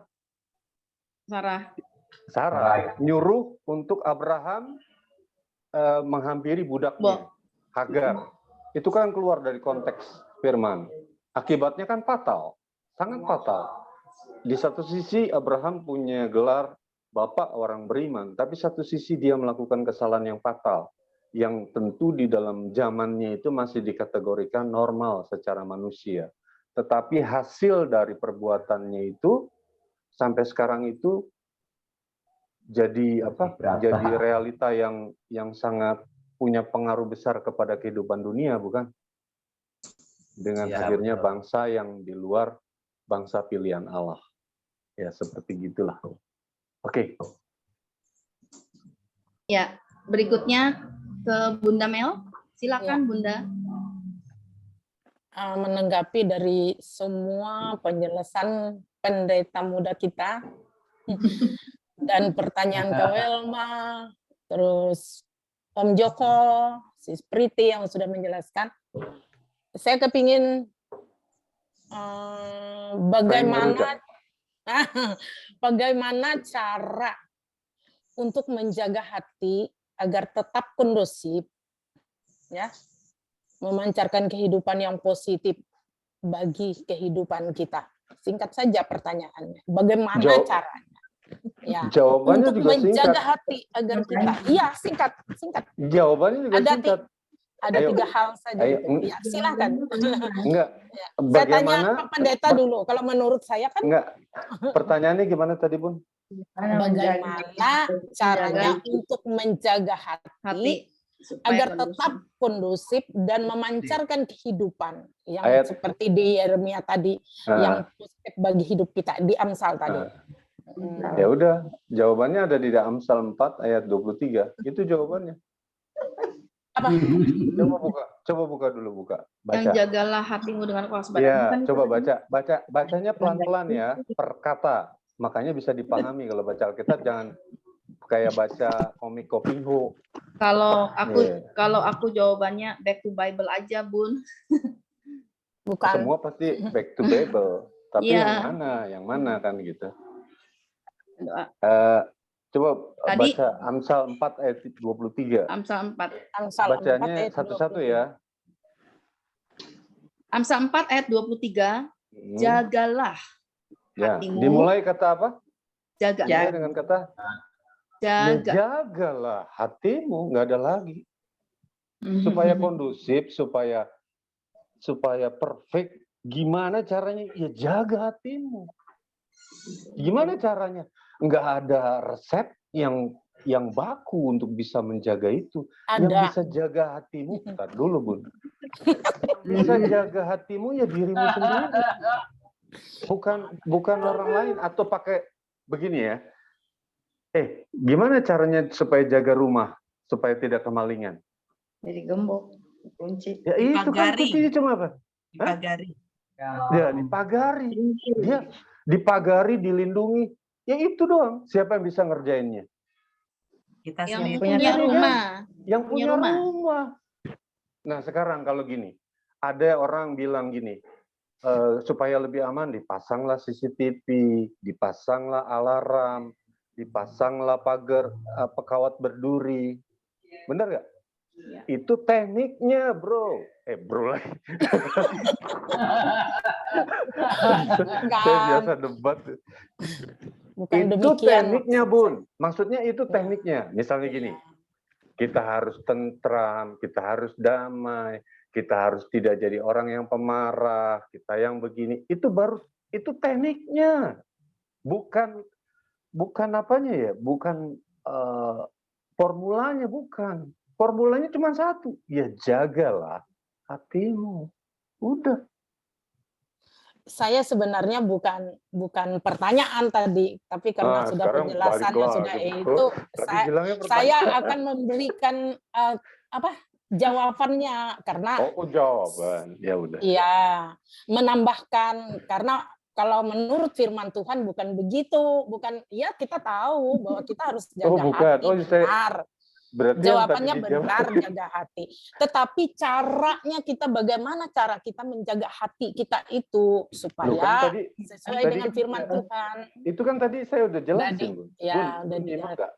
Saya jelasin satu demi satunya itu adalah teorinya. Teorinya, cuma teori teknik yang saya bilang tadi. Jadi itu kalau bukan menurut esensi. Saya lebih menyoroti esensinya. Sekarang gini. Sekarang gini. Saya jadi semangat nih. Boleh dong saya semangat karena saya berhadapan dengan ibu wali kota ini misalnya.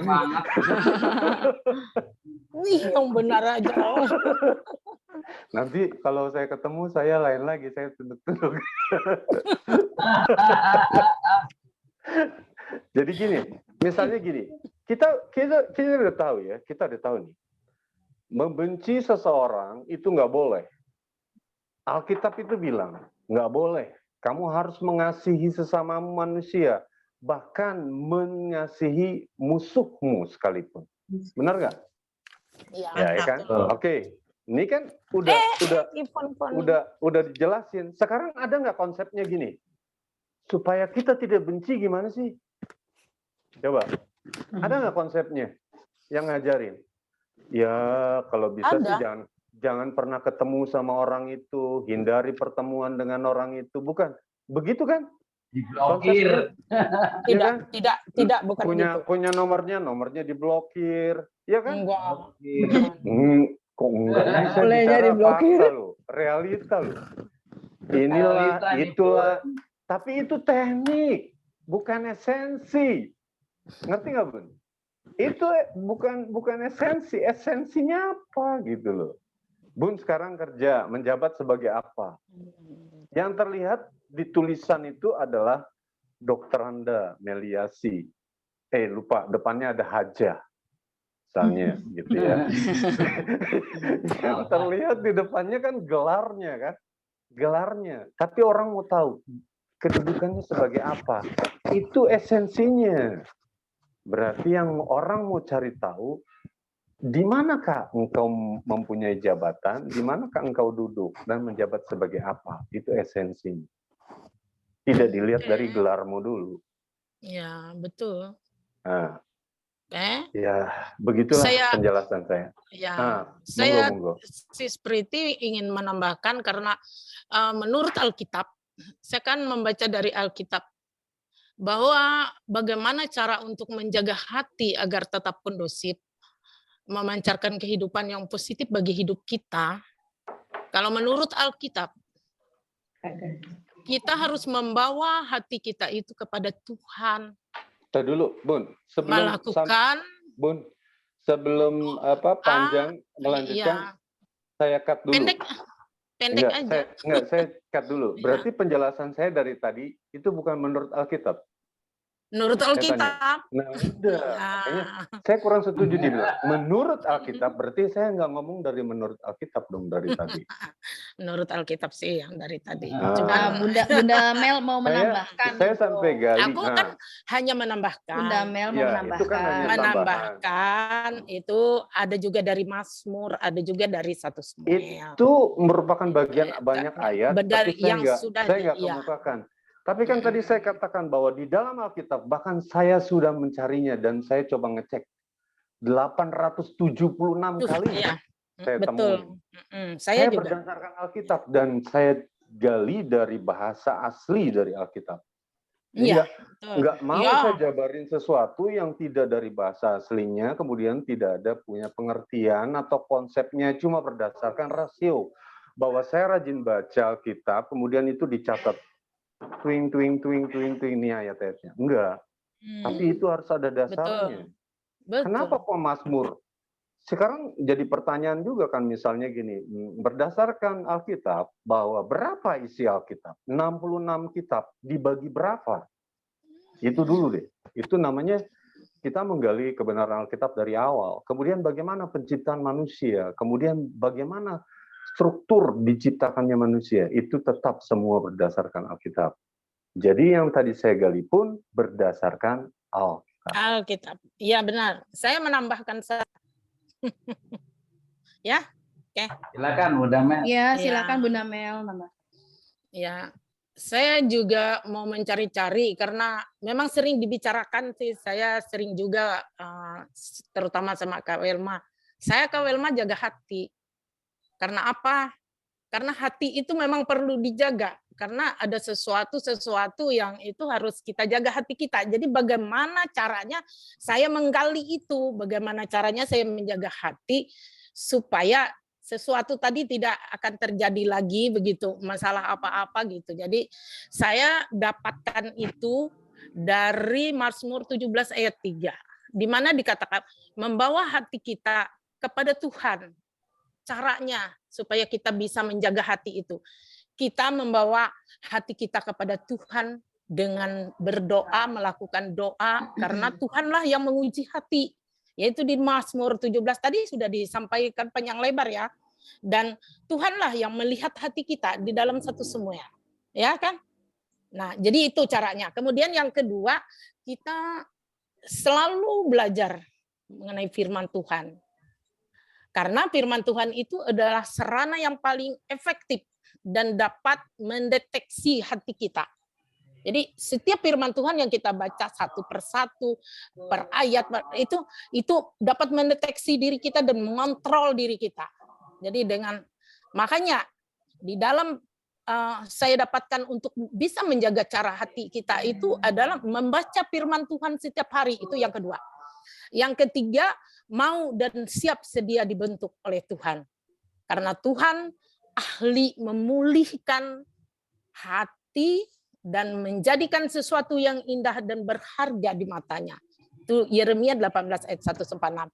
Itu yang saya ingin, tadi bukan pertanyaan sebenarnya, tapi saya ingin menambahkan secara singkat karena saya sudah mengutip dari ayat-ayat Alkitab yang sudah disampaikan oleh Pak Pendeta tadi. Ya benar semua. Tetapi cara saya menjaga hati saya selama ini sesuai petunjuk firman Tuhan, ya begitu, ada 3 hal itu. Saya kira itu. Jangan tersinggung, itu semua firman Tuhan. Saya menambahkan. Saya suka sih berdebat dengan pendeta muda ini.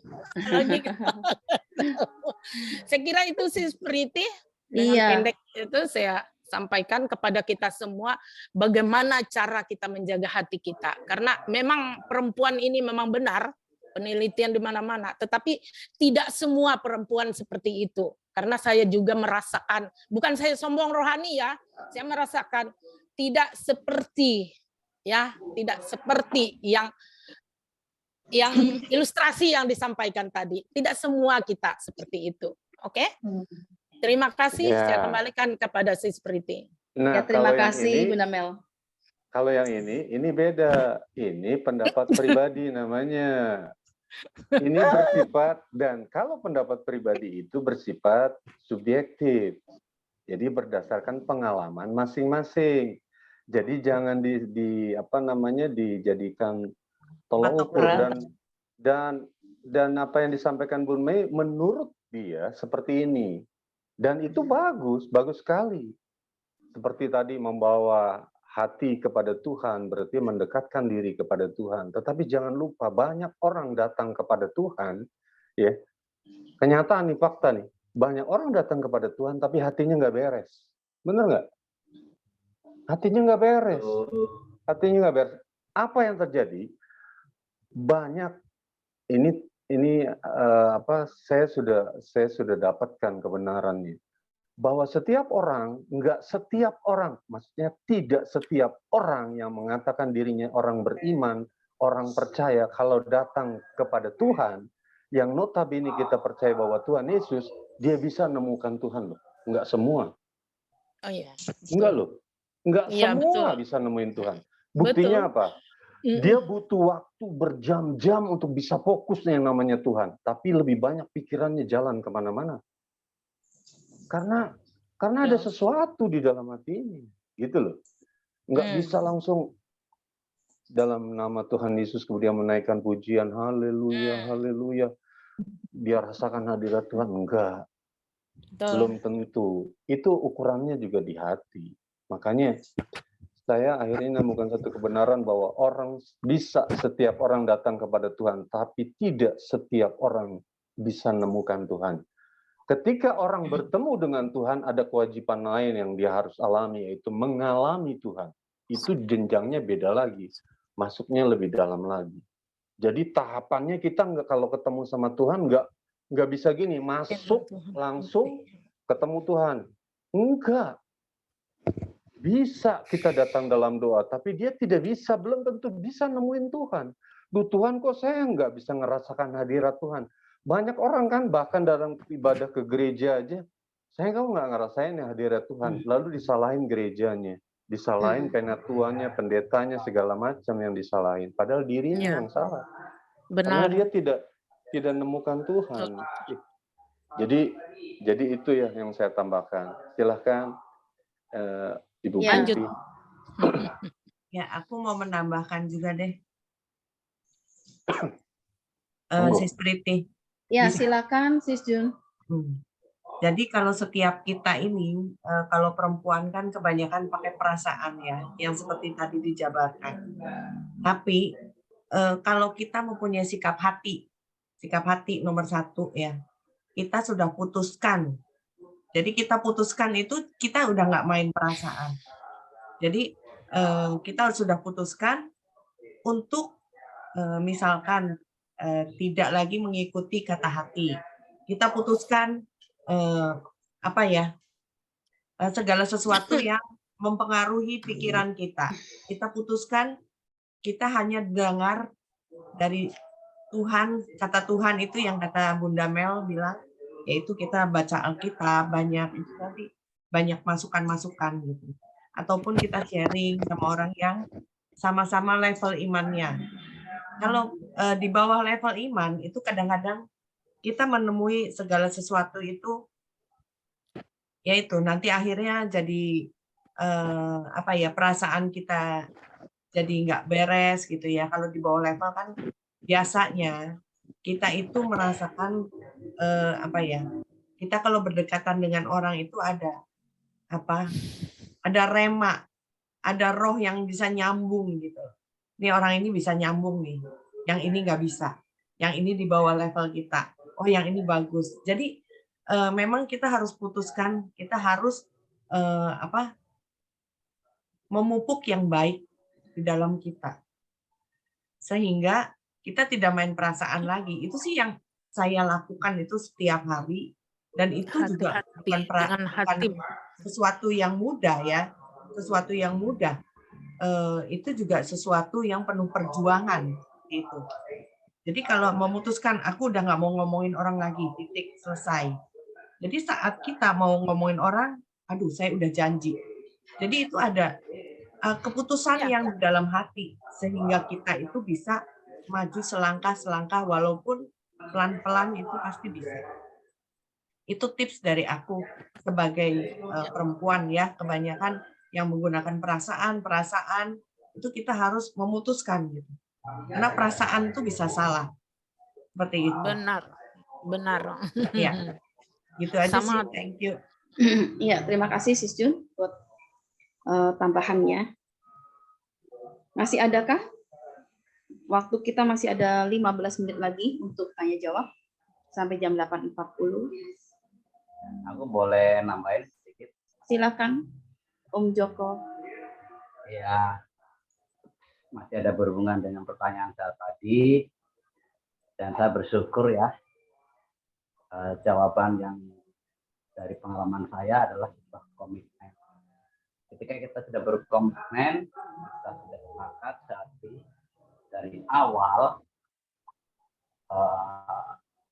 pertanyaan-pertanyaan yang seperti tadi itu sebenarnya bisa dengan mudah diatasi.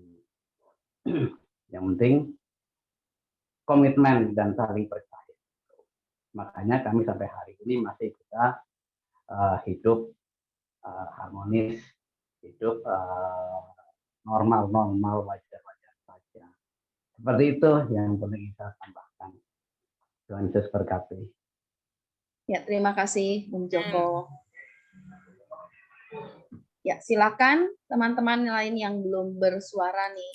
Ada Sis Heni, ada Sis Putri, Sis Yvonne, Sis Lucia, sama Bro Daniel. Dengar aja dulu. Oke. Bro Daniel. Siapa tadi? Bro Daniel. Bro Daniel, ada tanggapan kah? Sis Yvonne? Sis Ruth, Vienna, silakan.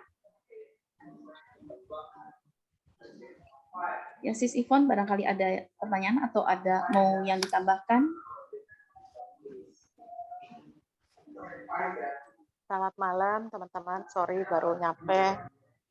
Ya, nggak apa-apa. Selamat malam. Selamat malam. Kalau saya ya, saya hanya pengen ini aja ya, sharing aja ya ini. Kalau masalah hati memang seperti tadi yang Sis Juniarti ngomong bahwa itu harus ada komitmen dari kita, harus ada komitmen yang kuat karena masalah hati itu paling sulit menurut saya, paling sulit. Apapun dasarnya begini. Kalau misalnya satu hal aja yang kita contoh kecil aja, misalnya masalah pengampunan. Kita ambil contoh ya. Kita diajarkan Tuhan untuk mengampuni. Ya. Kesalahan sekecil apapun kalau boleh kita mengampuni. Tapi kan itu hal yang paling sulit yang kita lakukan karena itu berhubungan dengan masalah hati. Mampu nggak kita mengampuni orang yang bersalah kepada kita? Itu kan sulit banget gitu. Tapi saya lihat bahwa dasar hati kita itu bisa berubah apabila kita mempunyai hubungan pribadi dengan Tuhan yang benar. Kita mengenal Tuhan dengan benar, maka hati kita pun akan dibentuk dengan benar. Mungkin kita disakitin orang, di dalam kehidupan pasti adalah kita tersakiti. Tapi kita bisa pulang ke rumah, minta ampun sama Tuhan, mendoakan dia. Jadi hati kita jadi beres. Awalnya mungkin kita kesal. Kalau menurut saya manusiawi. Pada saat kita dimarahin, kita kesal. Tapi ingat, kita tidak boleh membenci orang sampai matahari terbit. Makanya pada saat kita pulang ke rumah, kita harus berdoa, minta ampun, mengampuni dia, dan membereskan hati kita. Itu menurut saya ya. Karena pemulihan hati itu setiap hari kalau menurut saya. Setiap hari. Karena kalau kita bilang bahwa hati saya sudah beres kok, enggak sih. Karena setiap hari kita ketemu masalah, setiap hari kita diuji oleh berbagai macam masalah di dalam kehidupan kita.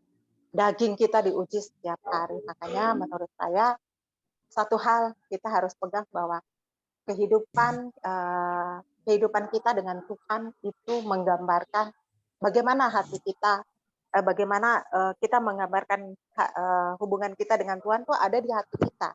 Jadi pada saat kita disakiti, memang kita tersakiti, tapi kita ingat bahwa ada kasih Tuhan yang sudah mengampuni kita lebih dahulu, sehingga kita juga harus melepaskan pengampunan dengan cara kita berdoa.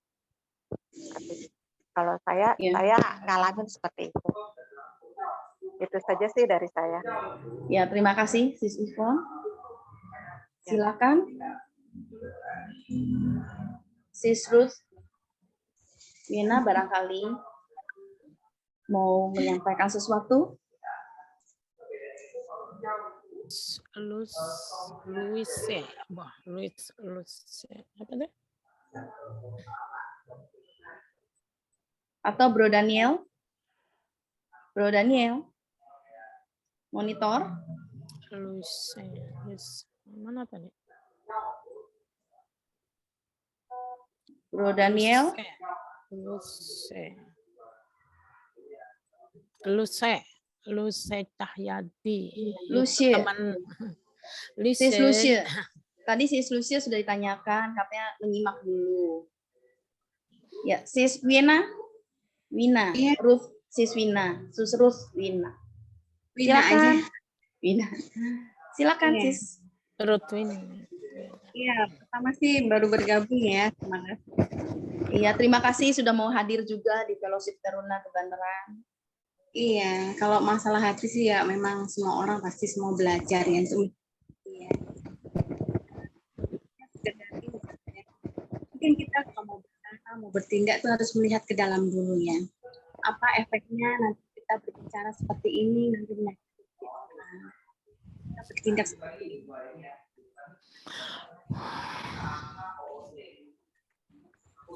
Suaranya mati-mati ya. Hilang timbul ya. Ada suaranya. Nggak pakai handsfree ya. Nggak ada suara ya. Ya udah lain kali aja deh. Saya nggak pakai handsfree. Udah kok. Nah, kadang-kadang jelas banget, nanti hilang. Iya. Ya mungkin susah ya suaranya ya. Nggak bisa?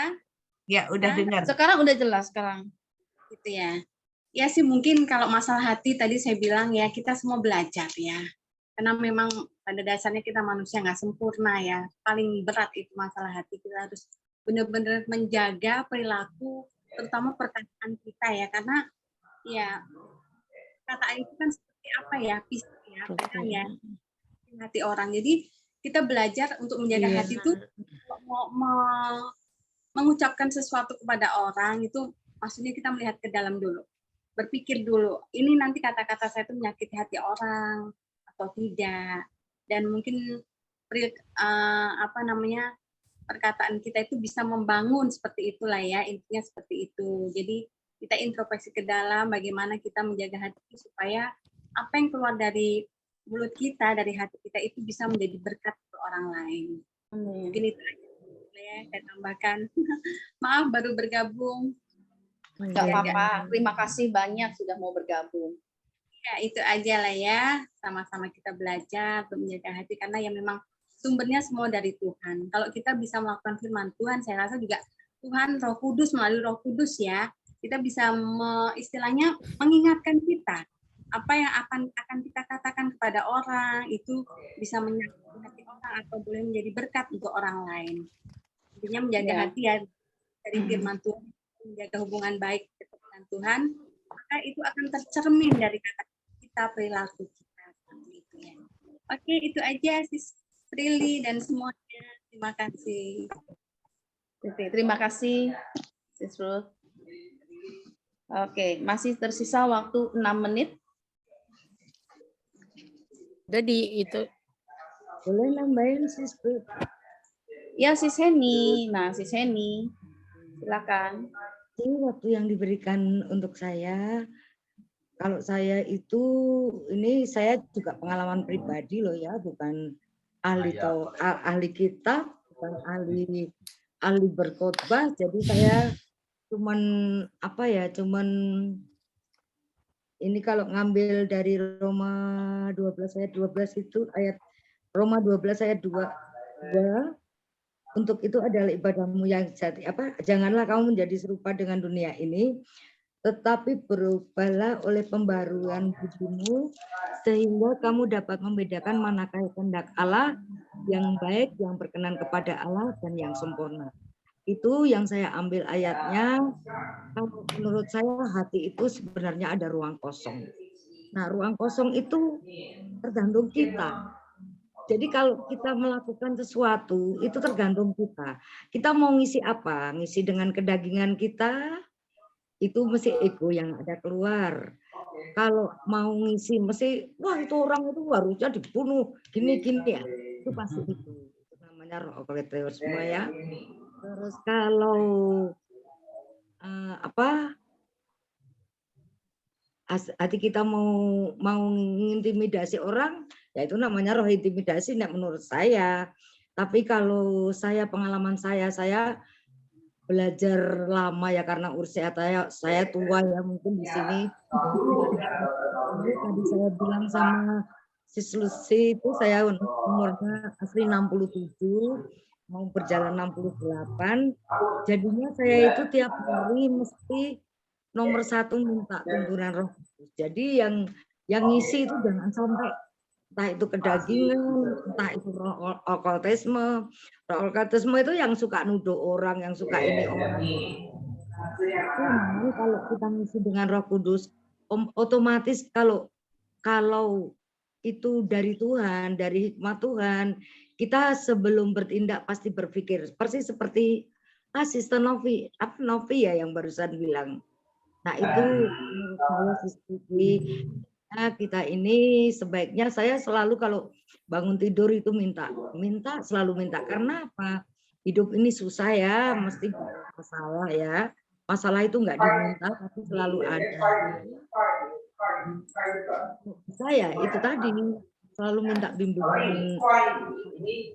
Karena Allah itu murah hati. Yang selalu kalau doa itu yang pasti diberi itu hikmat. Seorang itu benar loh, hikmat, penyertaan sama kekuatan. Ada bunyi masuk. Iya, memang agak bising ya. Itu aja sih Putih. Jadi Roh Kudus nanti yang akan memimpin kita kalau kita ngisi dengan para Tuhan. Jadi minta pengurapan dulu dari bangun tidur, minta dibimbing, minta diurapi. Jadi kalau kita mau melakukan sesuatu, mau bicara sesuatu, apapun juga ya itu seperti untuk Tuhan. Itu sih, terima kasih waktu yang diberikan. Amin. Sama-sama, terima kasih kembali. Iya. Oke. Silakan, Bro Daniel sudah monitor kah? Bro Daniel? Masih belum ada suara dari Bro Daniel nih.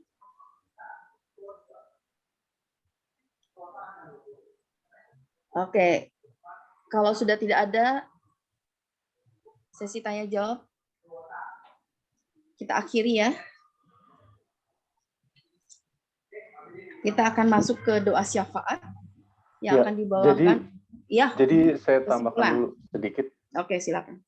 Sepanjang tadi saya ikuti, berarti ini kan lebih banyak kepada, memang banyak juga yang berdasarkan pengalaman pribadi, berdasarkan pemahaman pribadi, apa yang dialami, dirasakan, tetap bertujuan bahwa menjadikan hati kita itu jadi baik. Baik, padahal jelas di dalam Alkitab yang dituntut bukan cuma baik, tapi juga sempurna. Seperti firman berkata bahwa hendaklah kamu sempurna karena Bapamu itu sempurna. Jadi tugas kita makin berat sebenarnya, bukan cuma jadi baik. Tadi Henny juga udah ngungkapin bahwa berubahlah kamu menurut pembaharuan budimu. Sebenarnya kalau dirunut kepanjangnya lagi itu ada kata apa yang baik, apa yang berkenan, dan yang sempurna. Jadi ada 3 tahapannya. Disitulah menariknya Alkitab kalau dibaca dengan satu-satu itu poinnya dapat. Berarti tugas kita itu bukan cuma jadi baik, tapi harus jadi berkenan dan sempurna. Itu tugasnya. Dan itu dimulai dari hati. Dan apa yang tadi saya ikuti semua itu penjabaran merupakan pengalaman pribadi. Pengalaman pribadi bersifat, tadi yang saya awal juga saya kemukakan bahwa itu bersifat subjektif. Pengalaman pribadi Sis Henny, kemudian Jun, itu beda. Pengalaman dari Sis Ivon, saya, dan yang lain pasti beda. Itu adalah pengalaman pribadi. Yang memuat di dalamnya adalah tekniknya. Tapi sumbernya tetap kembali kepada yang tadi kita sudah bicarakan, sumbernya Alkitab yang tentu adalah Tuhan sendiri. Itu sesuai dengan apa yang tertulis di dalam Yeremia 15 ayat 16. Untuk ayat yang terakhir dibaca. sama-sama. Yeremia. Yeremia 15 ayat 16.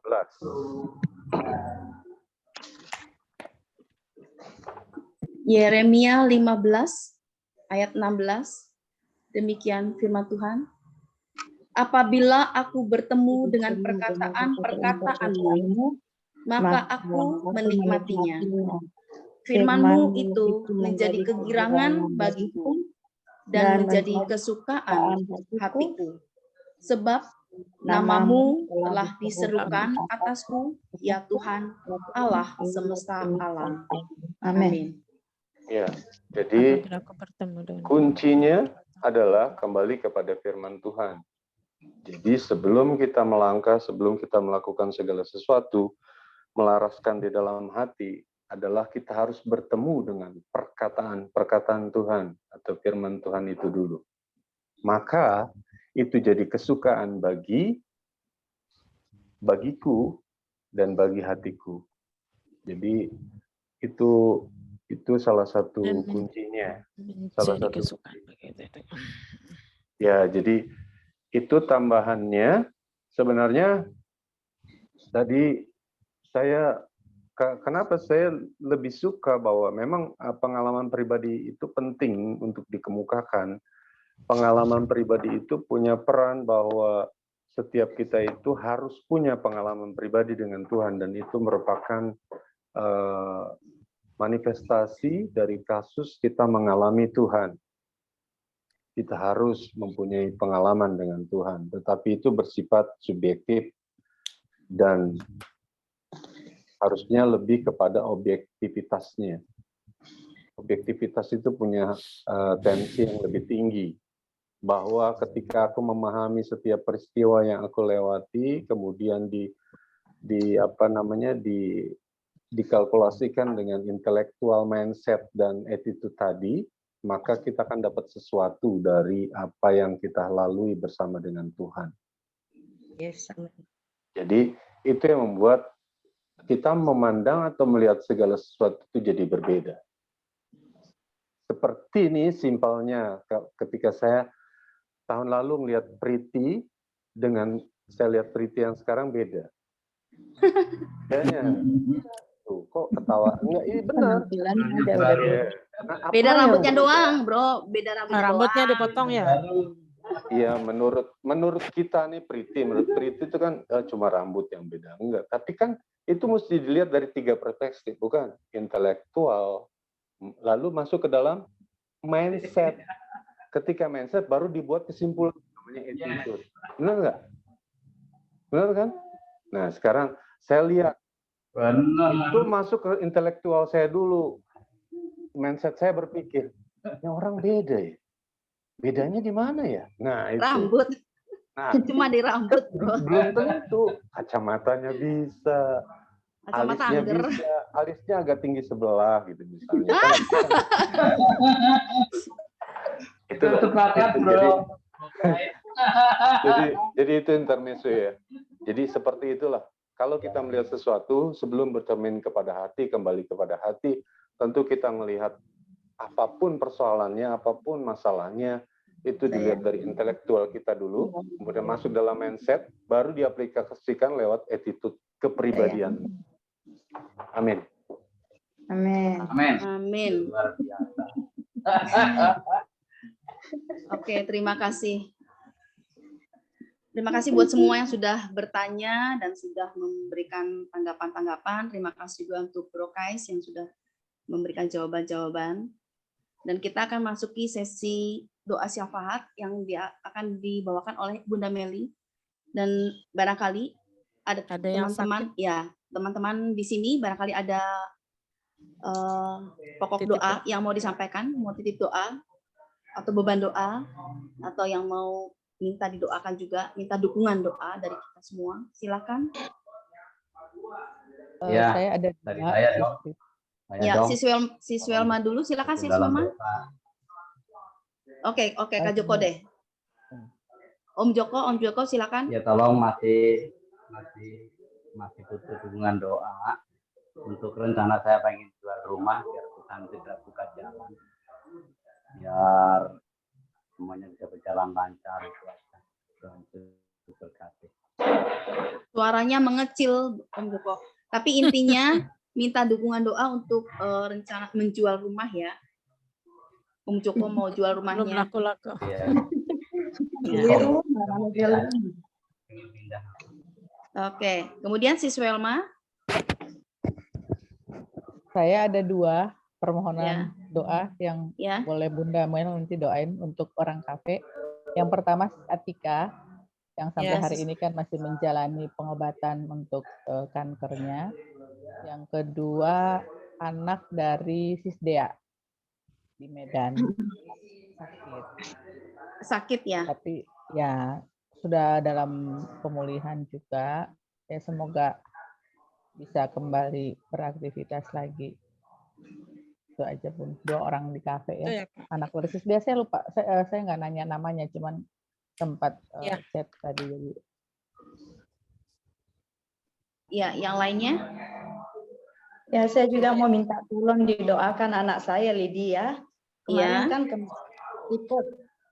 tipes ya. Ya. Biar Tuhan pulihkan dia bisa kembali lagi beraktivitas.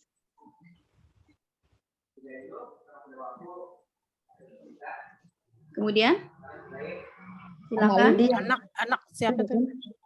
Anak Sis saya. Lucie, anaknya namanya Lydia. Ya. Anaknya Lydia baru sakit tipes. Dalam pemulihan. Ya, dalam pemulihan.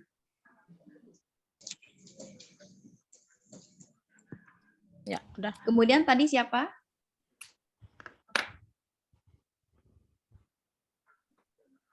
Ada lagi kah?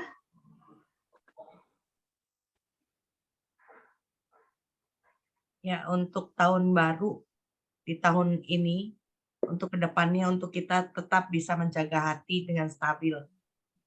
Ya, untuk kita semua ya. Ya. Untuk kita semua di tahun 2023. Amin.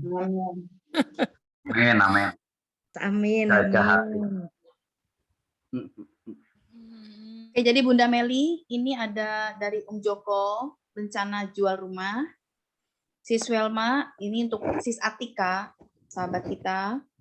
Ya, kemudian udah saya catat. Ya, anak dari Sis Dea, anaknya Sis Dea yang sedang pemulihan juga ya. Sis Lucie juga anaknya bernama Lydia, juga habis pemulihan setelah sakit tipes. Nah, mungkin untuk yang kita semua tahun 2023 ini mungkin terakhir ya, Bro Kai, sekalian doa penutup ya. Iya, dia nanti. Karena dia mau jaga hati. Kita semua jaga hati. Dia Jaga. khusus dulu, karena dia pendeta muda, khusus dia. Iya. Harus saling percaya. Kalau tidak ada lagi. Sudah? Ya, ya mulai sudah, ya. Sis. Mari kita bersatu dalam doa. Bapa kami di sorga, Bapa dalam nama Tuhan Yesus Kristus, kami percaya setiap kami telah mendengarkan sabda-Mu yang telah disampaikan oleh pendeta muda Kai. Kami akan mengalami komitmen dengan Tuhan. Urapi kami dengan Roh Kudus-Mu agar kami dapat mengerti firman-Mu dan melakukan firman-Mu dengan benar di dalam hidup kami masing-masing. Roh Kudus, ubah hidup kami sesuai dengan kehendak Tuhan. Dan bawa kami ke dalam rencana-Mu yang ajaib dan dahsyat itu. Amin. Pada saat ini Tuhan berkati pendeta muda Kai, Sis Welma, Sis Juniarti, Bunda Mel, Sis Putri, Sis Priti, Sis Heni, Sis Luce ya. Kemudian Om Joko, Sis Wiena, Sis Yvonne Foni, Bro Daniel, Sis Wiena ya sudah. Kami berkati kami ya Tuhan. Dan yang tidak dapat hadir juga pada saat kami Zoom pada malam hari ini yang tidak bisa kami sebutkan satu persatu. Berkati keluarga kami, anak, menantu, dan cucu kami dalam pekerjaan, usaha, dan studi mereka. Cita-cita dan harapan mereka semuanya. Berkati kesehatan kami semua, baik rohani dan jasmani kami ya Tuhan. Berkati usaha dan tugas pekerjaan kami. Berkati rumah tangga kami masing-masing. Ya Tuhan, kiranya Engkau mengirimkan rahmat kebahagiaan yang sejati kepada kami semua. Saat ini kami berdoa buat gerejamu, para pelayan, pendeta, hamba Allah, dan para penginjil, dan pelayan Allah lainnya. Kami mohon senantiasa diberikan kekuatan, kesehatan, agar mereka tetap setia dengan pelayanannya terhadap Engkau ya Tuhan. Tidak lupa kami berdoa dan memohon kepada pemerintah negeri ini, dari tingkat pusat sampai ke tingkat daerah, yaitu Presiden, Gubernur, Bupati, Wali Kota, DPR, sampai RT dan RW, agar senantiasa memberi pelayanan terbaik kepada masyarakat di seluruh negeri ini. Berikan urapan kasih, karunia, anugerah, hikmat, berkat terus melimpah dalam kami. Semakin hari dapat menyenangkan hati Tuhan. Kiranya Tuhan memberkati segala sukacita kami, dan semoga hidup kami dapat menjadi berkat bagi sesama, seturut dengan kehendak-Mu.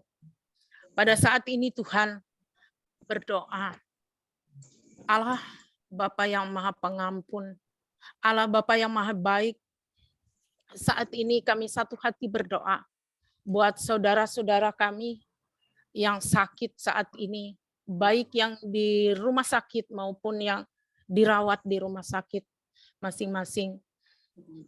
Tuhan, ulurkan tangan-Mu ya Tuhan, jamah mereka semua dengan rahmat kesembuhan-Mu, seturut dengan kehendak-Mu, karena hanya Engkaulah Allah penyembuh kami. Saat ini kami berdoa khusus buat orang tua Kak Non Welma.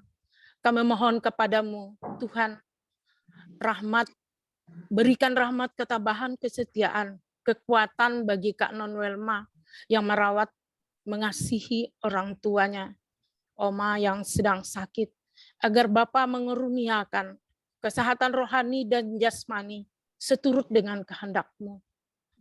Tuhan, saat ini juga kami berdoa buat saudara-saudara terkasih kami, Atika Huang, yang saat ini masih memerlukan pemulihan kesehatan. Kami percayakan kuasa kasih-Mu yang mampu memberikan mujizat kesembuhan yang luar biasa secara ajaib. Ya Allah yang Maha Pengampun, kami berdoa buat saudara kami yang anak Sis Dea yang saat ini juga sedang pemulihan, dan juga anak Lucy, Lydia. Kami tahu mereka Tuhan adalah anak-anak-Mu yang perlu Engkau kasihi, dan Engkau berikan kesembuhan dan kasih-Mu agar mereka dapat pulih kembali seperti biasa ya Tuhan. Karena kami tahu hanya Engkaulah ya Tuhan yang penyembuh buat kami dalam sakit ini. Kiranya Tuhan berkenan mengeruniakan anugerah kesembuhan secara ajaib dengan sentuhan kasih tangan Yesus sendiri ya Tuhan bagi mereka yang sakit ini. Juga pada saat ini kami berdoa juga buat Om Joko yang dari sejak tahun 2022 ya, pada saat ini rumah mereka yang rencananya akan dijual belum juga menemukan siapa yang mau membelinya.